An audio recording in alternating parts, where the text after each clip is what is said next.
Hello and welcome to the Avrum Rosensweig Show. Welcome to one of the internet's best podcasts, where we dive deep into the lives of the extraordinary and fascinating people who leave an indelible mark on our world. Join us as we explore their captivating stories, remarkable achievements, and unique perspectives that shape history and inspire generations. Get ready to embark on a journey through the lives of inspiring people unlike any other.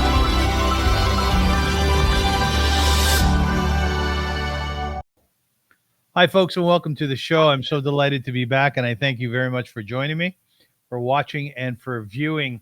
I always like people to take something out of the interviews that I'm about to do. Today, my guest is Howard Kurlandski. How are you, Howard? I'm doing great. How are you, Avrum? I'm doing great. And what I would ask my viewers and listeners to take away from this interview is the tenacity of the writer. Right. I've been interviewing a lot of writers lately, many authors from mostly around North America, a couple from Israel, and one of the things that I've deduced from my discussions with them is that they are very, very, very hard workers. They're tenacious, right? And as I've mentioned before, there are people who spend literally 8 years writing a novel, and the writing part is not the only piece of being a novelist. There's the publication afterwards. There's finding an agent, finding a publisher, and that is not an easy task whatsoever.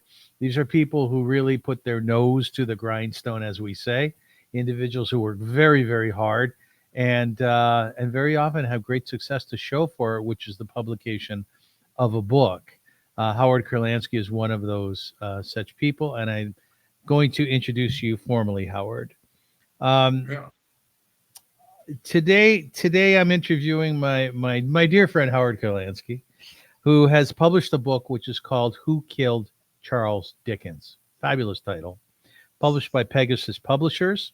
This captivating tale transports us to the gritty streets and grand palaces of 1870s London, where the legendary Charles Dickens races to finish final novel amidst a scandalous love affair and a deadly plot threatening his life. Howard, a Toronto-based author with a rich background in English literature, theater, and education, joins us to unravel the inspiration behind this suspenseful homage to one of literature's greatest icons. So grab a seat and let's uncover the secrets of Who Killed Charles Dickens. Howard, why do you write a novel? How do you come to that?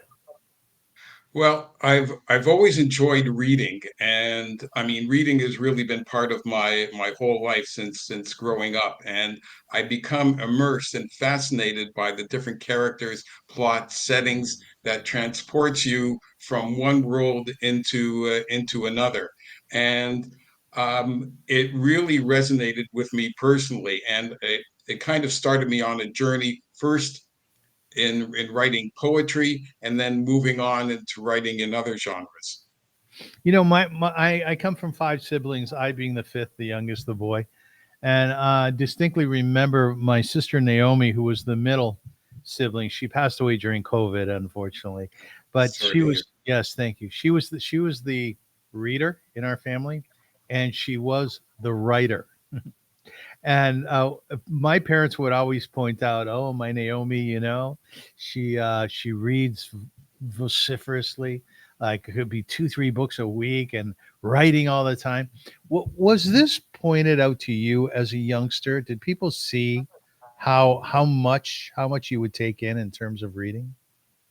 Well, I used to go off into my room and then they used to wonder if I was still alive. Um, because once you kind of start reading, I mean you're gone. I remember when Dune by Frank Herbert first came out, and I started reading the book at 10 o'clock at night, and I would not put it down until I finished at 4 in the morning, because I just couldn't let it go, and that's really been part of me, and that's what started me really in my whole kind of life, moving first in education and then beyond. What were some of the other books that really stand out to you that you read when you were a youngster? Well, the first one the first historical novel that I ever read was in junior high school, called Moonfleet. I don't know if anyone ever remembers that. It was written by an author named Faulkner, not the famous one, British author in 1898, and it was about a 18th century smuggling operation, and shipwrecked, and it kind of got me started all on that, and that was a very early that was a very early recollection, and one of the things that got me into understanding the worlds that preceded us and how fascinating they were, and how you can really become part of it through reading and enjoying it, and you kind of immerse yourself into that world, and you get to see what life is like and what the people were like and what they must have felt, and it was just a great feeling, and one that I wanted to keep repeating over and over. Right. What is the value of that? Knowing how these people lived. Well, I think it gives you greater perspective on the human condition. I mean, you take a look. I mean, if you only are in your own little world and you're just kind of focused, straight and head on, what experience do you have? Here, you can understand what life was like in different times and in different lands, and get an insight more into people and understanding who they are and what they're about, and that helps you understand in today's world who you are and what you're about and what other people are about. That's fair enough. I myself am fascinated and really mesmerized by biblical times and biblical characters, probably all the way up to the writing of the Talmud, the Gemara, 400, 500 CE. Which period of time? Which period of time do you really embrace? Well, when, believe it or not, even though I am religious, and of course have read many of the Jewish books, I really was fascinated by Greek and Roman times. I Mhm. became in school somewhat of a expert, in those areas. I read the plays by Aristophanes, especially the Clouds, um, and Roman authors by Plautus, wrote Miles Gloriosus, and then and then all the Sophocles, Plato, reading all of those people, reading the histories by Herodotus, um, Lucretius, with the Way of the World, and the Roman histories by Suetonius. So I mean, I just enveloped them and loved learning about that kind of history. What would you say is the fundamental thing that you take away from reading such classic literature as opposed to ensconcing yourself in, let's say, Stephen King? Well, I don't know. There's something about understanding that kind of period of time, and there's nothing wrong with Stephen King. Although I'm not especially a Stephen King fan, please don't tell him. I But won't. there are other modern writers that I still enjoy. Um, I loved A Gentleman in Moscow, which was by Tolles, which is a fabulous, also historical novel with quite a bit of humor in it, and that also was one of the inspiring things for me, that you can write something that not only has mystery and depth and suspense to it, but humor as well, and humor is a great part of my personality and who I am. Yeah, I want to sort of dive into the question I just asked. I really want to understand it because I know people who read classic literature, and then I know people who would read what we would call not classic literature, right? Regular stuff. And I've always been very deeply intrigued by those individuals, like my sister Naomi, who would read a lot of stuff which would be very complex to others. Dostoevsky, as an example. Oh, I love Dostoevsky. But she loved it. And I remember she used to tell me that when you go there, it's very hard to come back. In other words, when you read these phenomenal authors who had a great understanding and sense of words and phrases, twists of phrases and sentences, you can't go back to what you would call the mediocre literature. Does that resonate with you? Oh, absolutely. I can't even tell you the number of thousands of books that I've read over the course of my life, and a lot of it is based in the classics. And Dostoevsky, I've read all of Dostoevsky's works. I've read Tolstoy.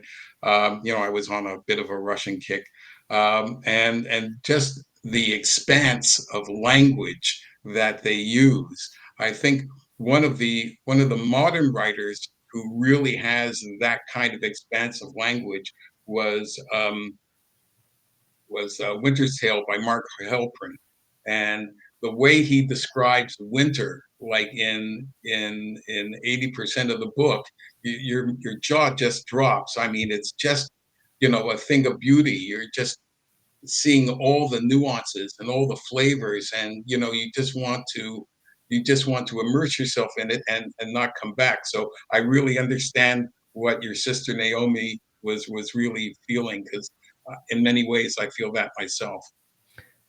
Howard, you have a Bachelor of Arts honors and degree in English Literature and Theater from York University. Um, then you went on to attain a Bachelor of Education, a Master of Education from the University of Toronto. So there was a lot of reading there, no doubt, in those courses.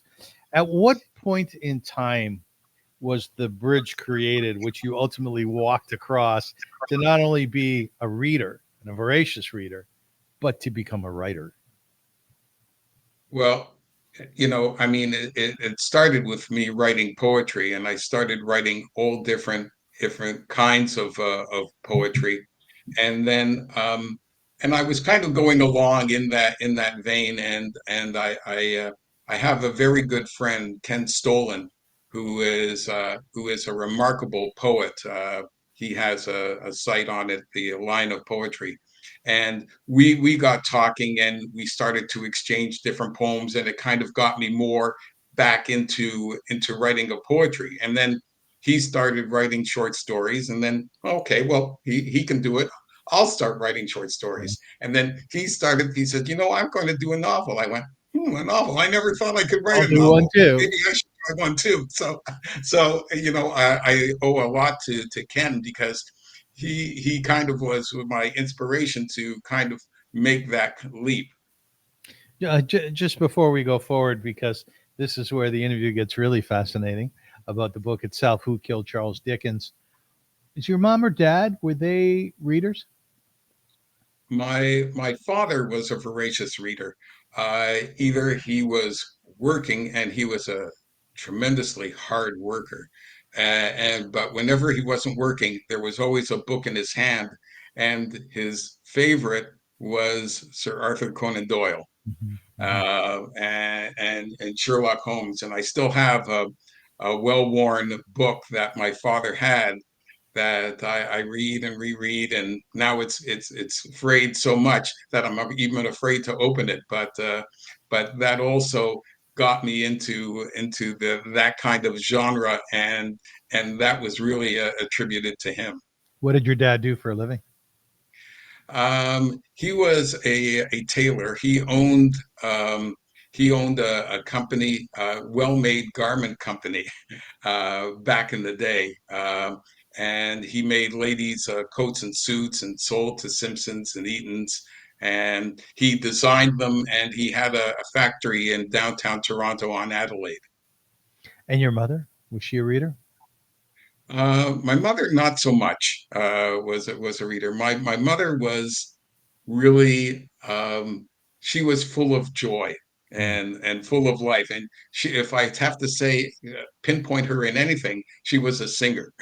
yeah. I mean, she sang all day long, whatever there was going on, and she would sing it. And so my have this whole love of the old musicals, and I know all of the songs to these old musicals because my mother used to sing them constantly. And so she was really just a joy to be around. West Side Story. Yeah.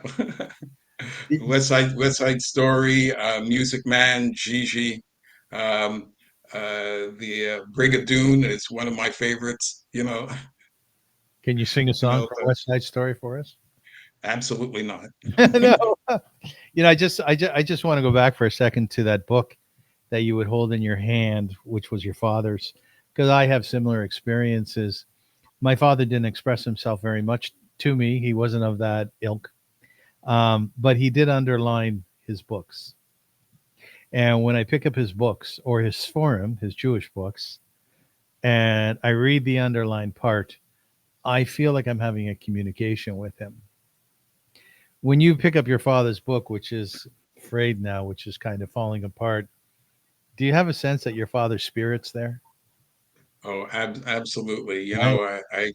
I just think of him all the time well, even when I look at the book, or if I come across a reference to Conan Doyle, which sometimes I use with a friend of mine.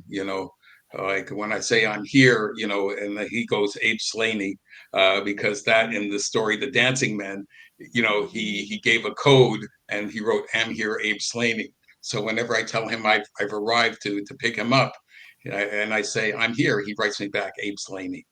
Very good. I started a writing club because I wanted to get encouraged to write a book myself. And there's some Wow. very, very successful novelists within the group. And in fact, I spoke about you this morning in the writing club, just to say that I would be interviewing you and how fascinating your book is. People were very excited about it. Brian Prowski is in that group. I don't know if you know Brian. He used to be the CEO of Jewish Family and Child Service here in Toronto. Oh, right, right. Yes, Brian's written like 8 novels, something amazing. And we were talking this morning, Howard, about when people get inspired. And here are some of the responses. Noran Ripsman, who is a novelist twice over, has already written 2 more. They will be published. He gets a lot of his inspiration in the shower, right? He takes 20-minute showers and he thinks, and ideas come to him. Another person said that they go to shul on Shabbat, synagogue, and on Friday night when they're singing Kabbalat Shabbat, which is the Shabbat service, by around Bameh Madlikin, one of the prayers, all of the queries that he had during the week seem to, the answers pop into his mind at that point during the prayer. So Shabbat is a quiet time for them because they can't write, they're religious, but yet it's the spirituality of the day, the stillness of the day, where they get inspiration. Where do you get your inspiration for your characters and for writing in general? Well, I do have to say, a lot of ideas come over Shabbat, and it's so frustrating because then I can't write them down, and so I Right, keep I exactly. keep repeating it over in my mind. Don't forget, Yes, until I yes. can take a pen and write it down. But a lot of it um, just it just kind of comes to me. Uh, I, this book came to me really like in an epiphany. Um, that he was writing, and I'm going, well, what would I do, and how would I do it? And then the idea came. I was really fascinated. I put in the preface of my book, Who Killed Charles Dickens, that I took a Charles Dickens course where I read all of his novels, and I first became enamored of Dickens by reading A Tale of Two Cities, which I pay homage to. So it just seemed to gravitate back towards that when I was looking for something, and I went, and then the title just kind of popped in my mind. I went, gee, I hate to say this, this is a killer title. Yes, it is. It's an excellent title. It's one of those titles where it really grabs you and you really want to read the book. It's a really good one. By the way, just a little tip for you. One of the members of my writers club, what he does is he goes to shul on Shabbat, and all these ideas come to him. And what he turns to the person sitting next to him in shul, whom he knows well, and he asks him to remember 3 ideas that he's come up with, so he doesn't forget. And then after Shabbat, this guy calls him. I'll have to use It's interesting. So once Actually, again, I the think book the book is I'm gonna called. call you. Yeah, you can call me for sure. Who Killed Charles Dickens? A little bit about Charles Dickens.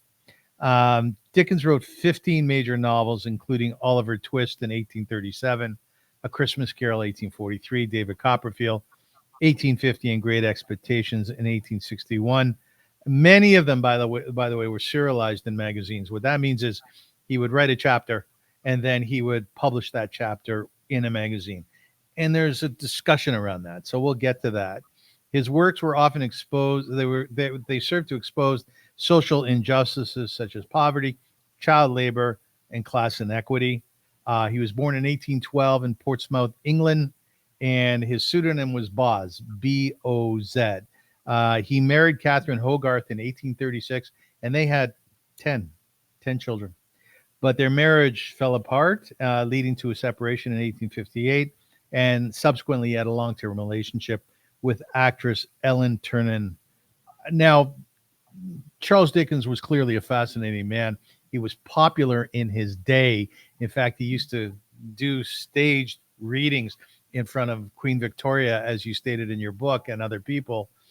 What about him intrigued you? What about him did you love so much? Firstly, he was larger than life. I mean, he was practically the well, not practically. He was the best known author in the world, in the English speaking world at that time.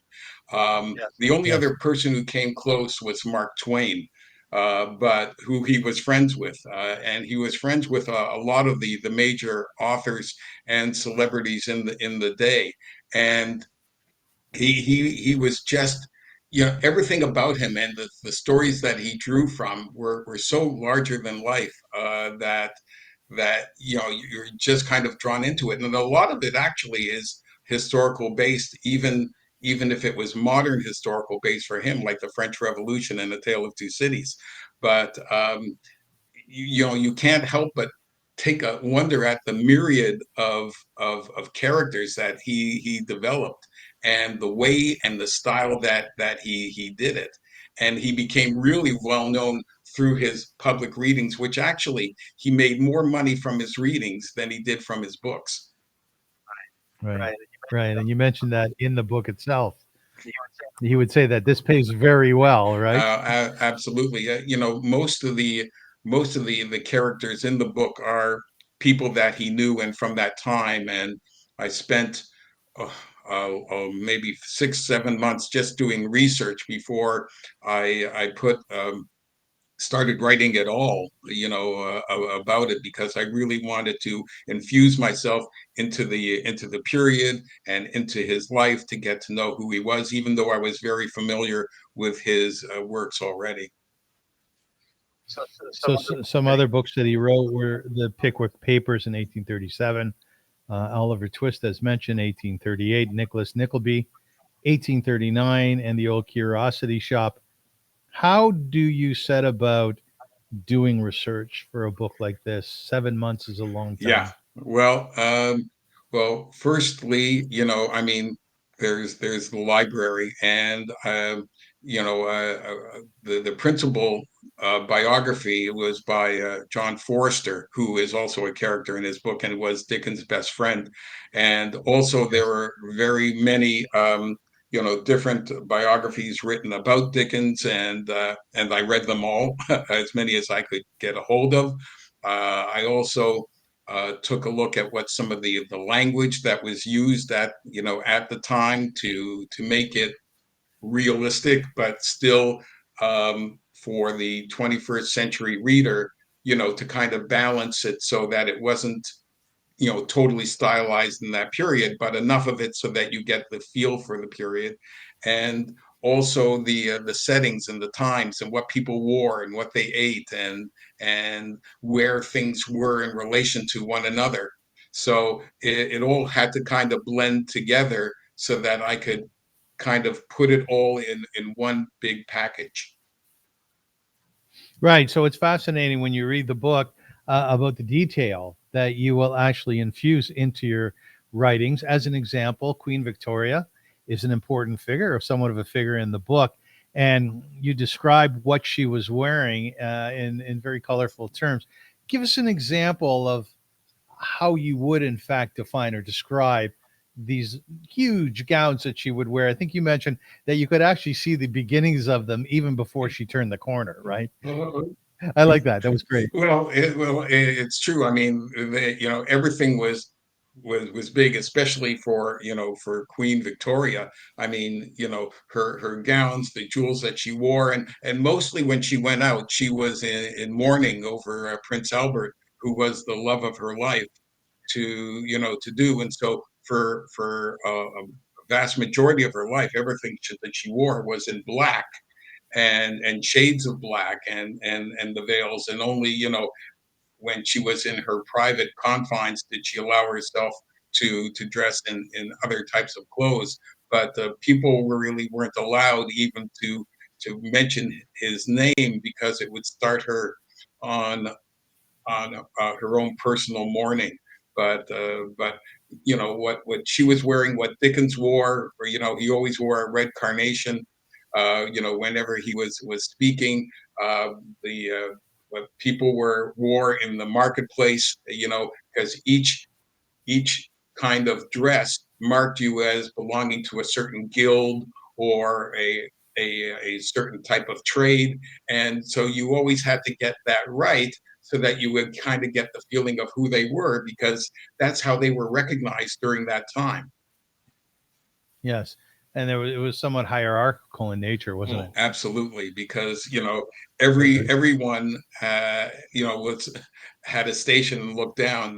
There was the keeper of the privy purse, who was principal secretary to Queen Victoria, and his name was Sir Frederick Henry Ponsonby. And he was a former general, and I describe him. He was from Corsica, and how he looked down on when Dickens had the audacity to show himself, even though it was at the invitation of Queen Victoria. He just couldn't believe that he had to waste his time with this scrivener. Yes. I love the name Ponsonby. I love those names. Yeah, but that was his actual name. Yeah, I know, and I want to touch on that. There's many characters in the book. His nephew, as an example, right? The publishers, yes. The queen herself, whom we spoke of, his wife, and then his wife's sister, and his lover, Ellen Turner. Yeah, Lawless Turner. I love her middle name, Lawless. Yeah, well, yeah, I know, but it's only with one S at the end. Right? So it's not really the Lawless, it's just the name, but it reflects who she is. One can only hope.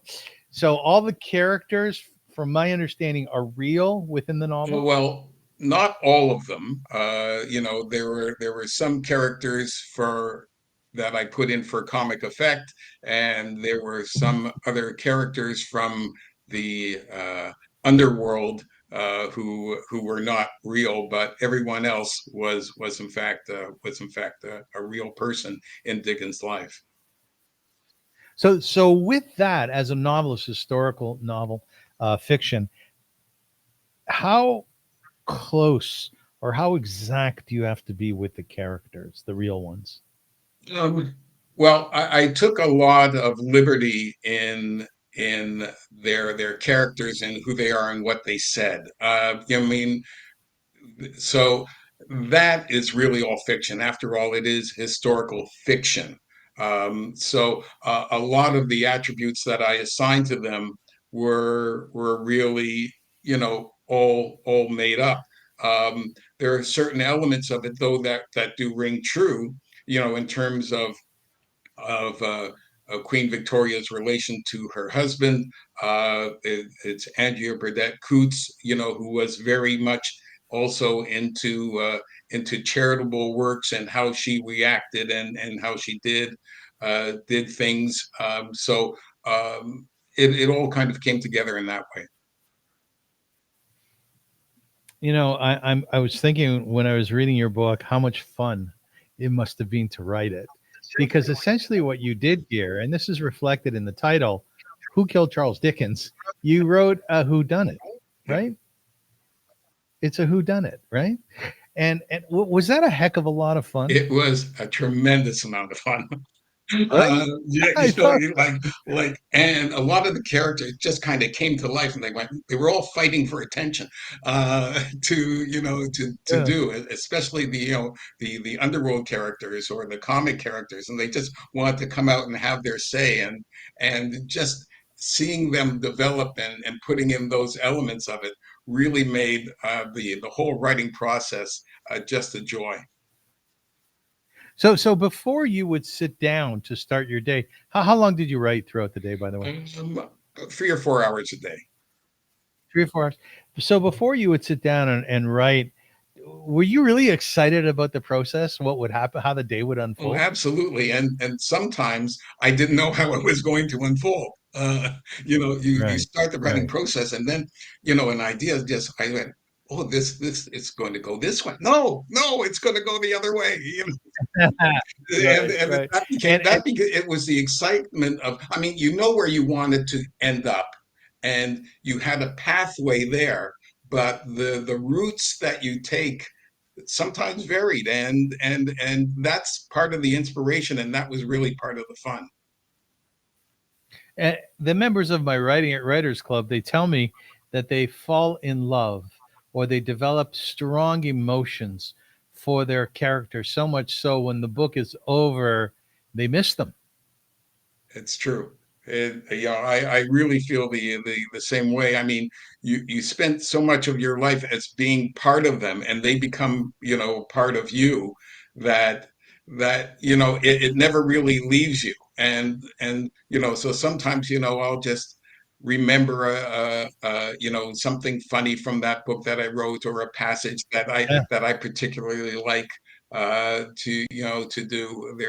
There was one thing that I made Queen Victoria say, which was a direct steal from The Importance of Being Earnest and Oscar Wilde, and I had her say it, and every time I think of it, I just laugh.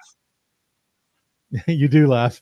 Yeah. Does that happen very often where you remember a wonderful phrase from a book that you read, a great author, and you go, "Oh, damn, I'm going to use that." Put it in quotes, of course. Um, I've only done it that one time. I've only done it No one time. that one time, but it was just too good, because Queen Victoria was like Lady Bracknell, and when you have when he took his paramour in his arms and leaning over to kiss her, and Queen Victoria, you know, comes upon them, and she goes, "Rise, sir, from that semi-recumbent position." You know, I mean, Yes. it is most indecorous. So you just had to transplant it, but that was really as a homage, to Wilde, as opposed to kind of stealing it. It was just, recognizing the genius of the man. How was it to incorporate 19th century words, vocabulary into the book and into your own brain? Oh well, that was fun. Especially, there was one character, as you know, who was the publisher of Dickens' works, Yeah. who was really a pompous ass, and I gave him words that nobody knows to do. I had these books which had, these incredible words that were used once upon a time, and I gave them all to him, because he thinks that he's the greatest of all, and everyone should understand it, because he's the publisher. So that Right, was right. that That was was a lot of excellent. fun. But then you had, dialectic. I had a Scottish woman in there, and you have to give her a Scottish dialect and Scottish references, and you have, different people from the underworld, and you have those references, like the gun was called a barking iron. Instead of a fist to the face, he was going to give him a bunch of fives with the five knuckles. So you really want to get all of that, and that really gives you a sense, and not only of the characters, but also the the setting itself is just like a character, Hmm. because Hmm. you have the sense of the murkiness of the Thames, the fog, going out in there. There's a lot of sex and drugs, in the novel. But I always like to say there's sex and drugs, but no rock and roll. But There's no rock and roll. No. but so you have the character, even of the setting, plays an important piece of the whole novel because you're infused with just kind of being there and understanding it. Tell me something. Do you play Scrabble? Yes, I do. Oh, you must be awesome at it. My God. Not to give away this story. We don't want to do that.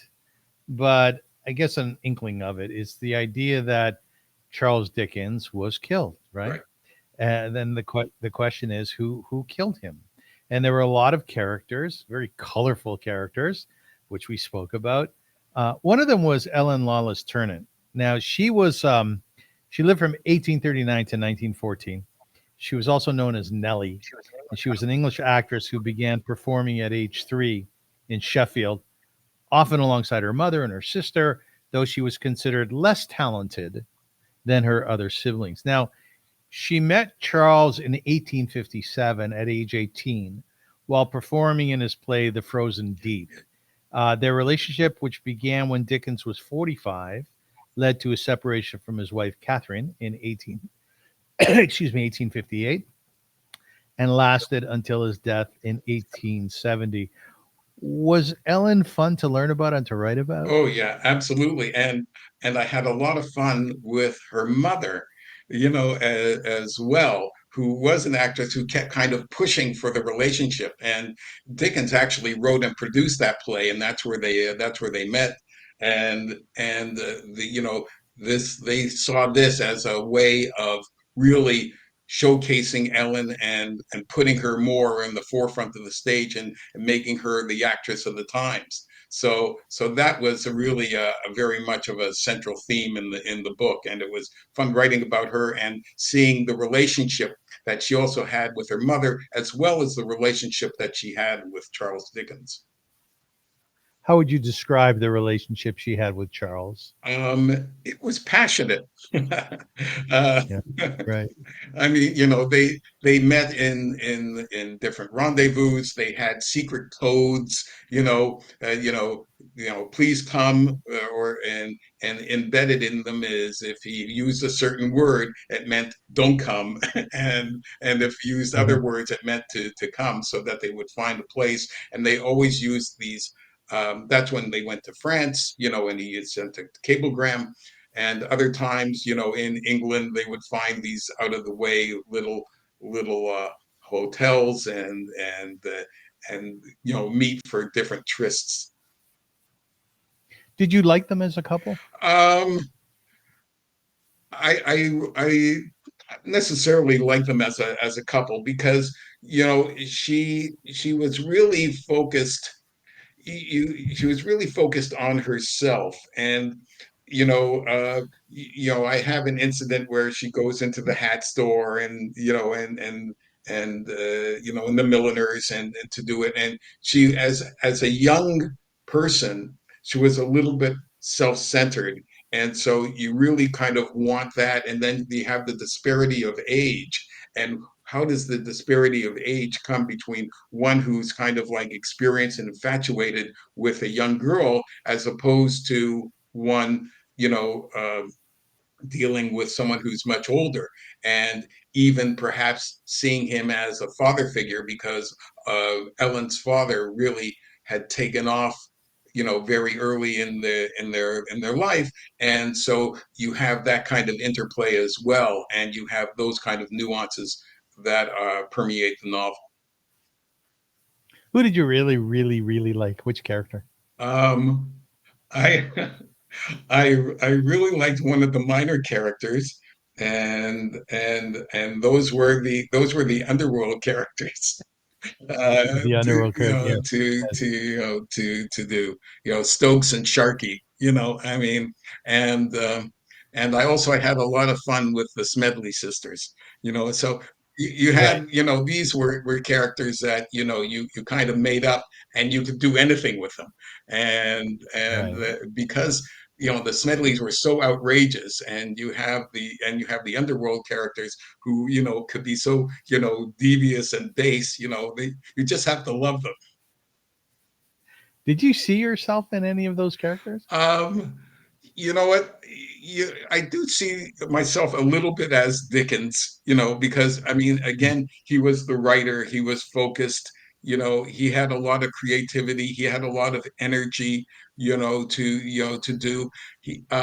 And also, he was involved in a lot of charitable dealings. I mean, he was a reformer. He helped to reform in Nicholas Nickleby the whole education system in Nicholas Nickleby, and he was a big advocate for the poor, and and I kind of resonate with that because a lot of my life has been dealing with helping people like Avram, and the Hafta, and the great work that you've done throughout the years.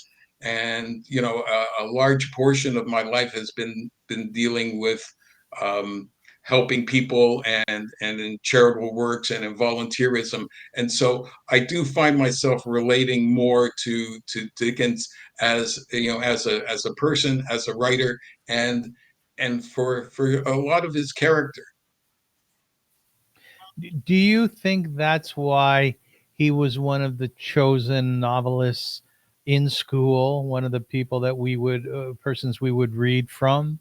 Yeah, it's just that he was so popular, that Yeah. and a lot of it was a lot of adventure, in a lot of his works, and that appeals to some of the younger readers. Although his most autobiographical novel was uh, was David Copperfield, and he took a lot of his life and things that happened with him, even from the day and the hour that he was born. He gave the David Copperfield, and David Copperfield is kind of a replicate of who he was, and it got him a chance for him to kind of portray his life in that way.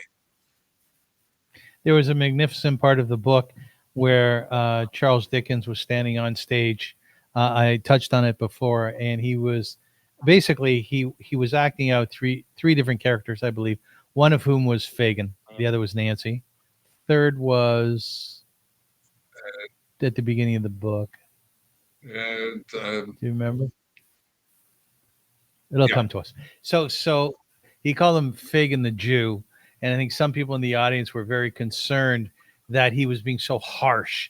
I guess the sense was, oh, this kind of smells like anti-Semitism.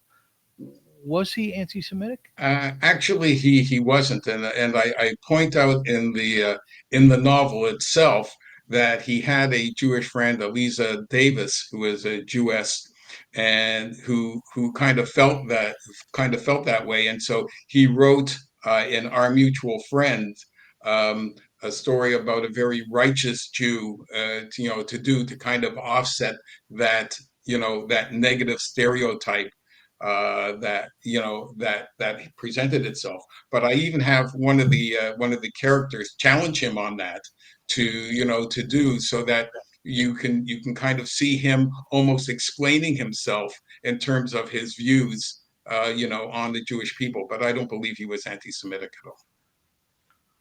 Could you do a reading for us? Sure.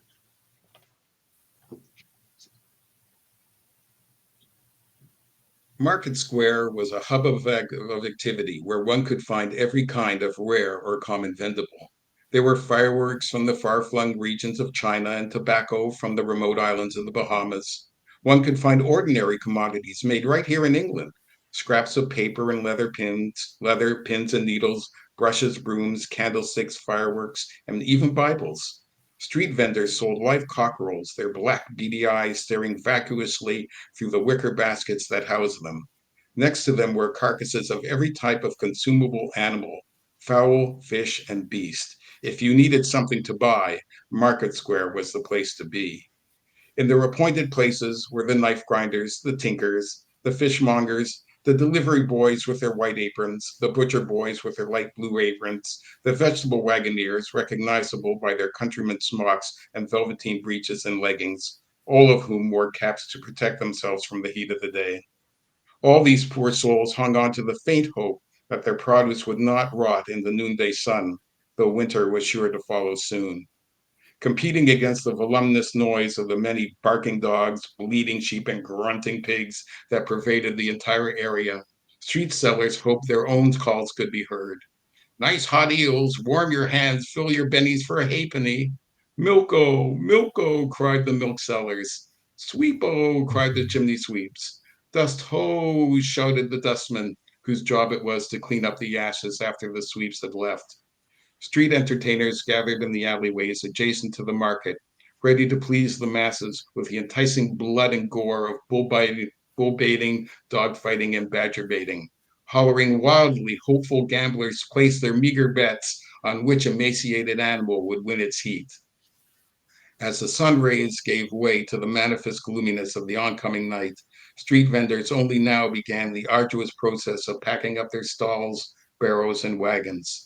Still hoping to make one more sale, the last to leave was the hoary Jewish clothes seller, Yaakov ben Pinchas, who grunted a wistful "Azoi" before gathering his strength to bark out his final evening chant to whomever was left to hear. Old Clo, he cried.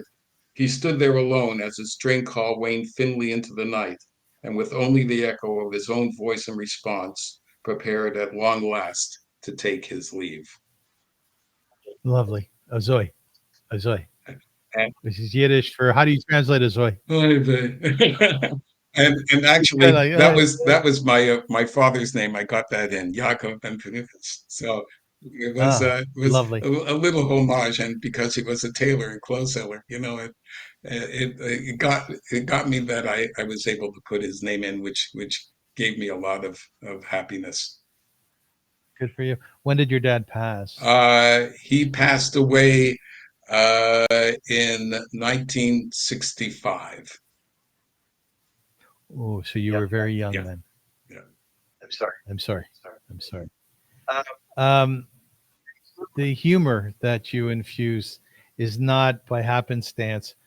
We met a few weeks ago, prior to this interview, and you told me that you're a great lover of humor. Is it puns? Oh You like yes, puns? I'm a terrible punster.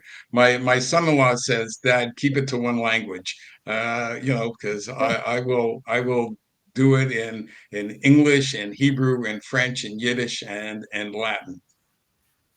Give us a couple of your the ones you love, the puns you love. Oh well, let's see. One of them is, let's see here. There's just so many of them.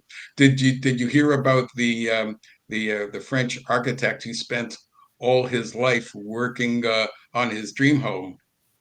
It was a maison d'etre. Okay, good.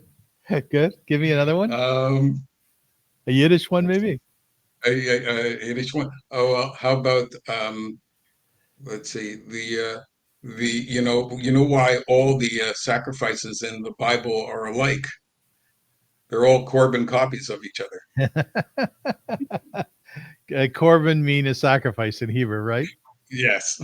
So you actually, your novel, it blends historical drama with humor through dialogue and satirical portrayals of Victorian society, and I think you were paying homage to Dickens himself by using humor. Would that be correct?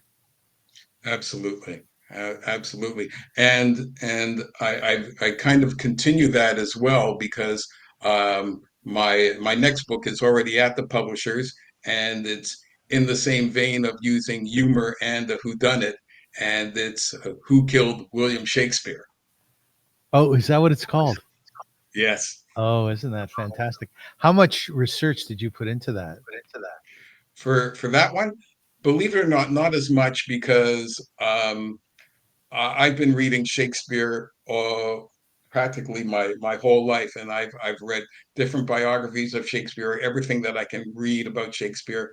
Um, and so, although I did, some research, I already knew so much, and was such a lover of his plays and his background that that the amount of research I had to do on him was actually much less than I did that of Dickens. Do you believe that Shakespeare was one man? Absolutely. Oh, you do. You do. Yeah, I do, and I address that controversy as well as all the big literary controversies about Shakespeare in the novel. Okay, I would suggest that you listen to one of my interviews with Dan Gordon, I believe it is. He's a writer, not a publicist. I'm sorry. He's a screenwriter, and he's Israeli. Years ago, he served in the IDF, but he lives in LA now, and he has this whole theory about who Shakespeare was, and he doesn't believe it was one man. He believes it was actually a woman. I'll send him my book. Yeah, interesting. Interesting. There's one key piece here that is mentioned over and over in the research that I was doing, is that Charles Dickens' final book, which he never finished, was called The Mystery of Edwin Drood, right? Right. What do we know about that book? Well, he was really, that was really towards the end of his life, and he wasn't starting to feel very well, and he viewed that as, he really wanted to be taken as a serious, you know, fiction writer, to do, because a lot of his books had a lot of humor in it, and Drood was actually a very dark piece, and people had a feeling of where it was going to go. He put different kind of clues into it, and so since that was the last book at the end of his life, that does play a major part in my novel, because he was so entranced and so focused on it, and and how he was taking different drugs to kind of, and alcohol to help him along to really get through it, and it really kind of showcased a lot of Dickens' dark side. And I think as he was getting closer to death, and before he was able to finish the book, that it really kind of enmeshed his soul into that novel. Do you have a dark side? Uh, I try and keep it under wraps. I know Everyone has a little bit of a dark side, but for the most part, I'm a pretty happy guy. you're actually a very sweet man. You're a very sweet man. Let me ask you, now that you've written a novel, what are your feelings? Do you call yourself a novelist? Do you call yourself a writer? Um, it's taken some time, I guess, with the publication of a second novel. I do think of myself now as an author. I've gone through different transitions, kind of like in my career, and I've kind of come back to my first love of reading, and I've transferred that into writing. And maybe with one book you don't think of yourself as a writer, but once you've gotten two published, and actually have a publisher, and a distinguished publisher, who believes in you, and is publishing your book without any hesitation, that gives me leave to actually think of myself as an actual author. Well, tell me something. What was the post-writing phase like, the publication phase, and then getting out there and marketing? What's that been like for you? Marketing is really hard because, I mean, there's just so much out there. It's really, hard to be noticed, to do. So, when I was with Kesher as executive director, for 28 years, I had an extensive list on LinkedIn, and so I kind of post on LinkedIn, and I kind of posted on more limited on Facebook, and I've done different kind of readings and talks at different book clubs and different book signings that I do, but it's so hard to kind of get noticed unless you take off and become one of these big bestsellers off of the New York Times, but that takes getting noticed by people, and that's why I appreciate so much, Avram,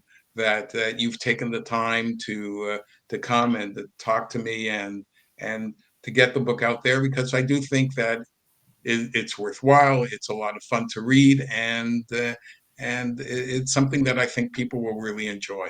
Well, you're a good man. You said before that your life has been ensconced in philanthropy, and indeed it has. And then on top of that, I actually really liked your book. I've interviewed a lot of authors, and it's tough when you read a book by an author that you don't really like. But I liked yours a lot. You're a fine writer. You really are. Oh, well, thank you. I really appreciate that. Oh, you're a fine writer. What's the nicest comment you've gotten so far about the book? The nicest comment, um, the nicest comment that I have is that they can't believe that I wrote it. Who said that? My wife. Uh, Your wife said that. That's very ingratiating. no. She's a sweetheart. It's just that she's a painter. Yes. I'm a writer, so we're very much engaged, into the arts, and just to refine our refine our talents and kind of get out there and showcase and be able to be creative is really a blessing, and it's a blessing for both of us. It's wonderful. I have been playing around with AI for the last few months and asking it to print or write or publish, if you will, a poem about my guests. So I have an ode to Howard Kurlandski. Oh no, okay. Here we go. In Toronto's vibrant heart, where stories weave and blend, lives Howard Kurlandski with a tale that does not end. From York's great halls of learning with a scholar's keen delight, he carved a path through theater where his wit did brightly light. With English and with drama, his youthful mind was fed. A Bachelor of Arts he earned where dreams and books were wed. Then teaching turned to leading. As a dean with steady hand, he guided institutions across the academic land. Yet words were his true calling, his heart's unyielding flame. From classrooms to the boardroom, his muse remained the same. Retired now, he crafts his tales with humor sharp and sly. He puns like Dickens' laughter make the weary passerby. In Who Killed Charles Dickens, a mystery unfolds, a nod to Victorian days where secrets dark are told. From London's shadowed alleys to Victoria's royal throne, he spins a web of intrigue where truth and fiction hone. It was the best of times, it was the worst of times, so Dickens wrote, and Howard echoes through his rhymes, a tale of love and danger where the great scribe's life is cast. Kurlandski dares to question what shadows cloak the past. Please, sir, I want some more, young Oliver did plead, and Howard, like that urchin, seeks the stories that we need. With every page he crafts, he bids us look anew at Dickens' world, both bright and bleak, where human hearts are true. His humor, ever quirky like Sam Weller's jaunty air, brings light to somber moments with a pun to spare and to share. There is wisdom of the head and a wisdom of the heart. Kurlandski's pen unites them in his literary art. From not-for-profit service, 28 years he gave, to novels, poems, stories, his creative soul he saves. We forge the change we wear in life, old Marley's ghost did cry, yet Howard breaks those fetters, letting imagination fly. So here's to Howard Kurlandski with his tales of wit and grace, who walks with Dickens' spirit in modern times and place.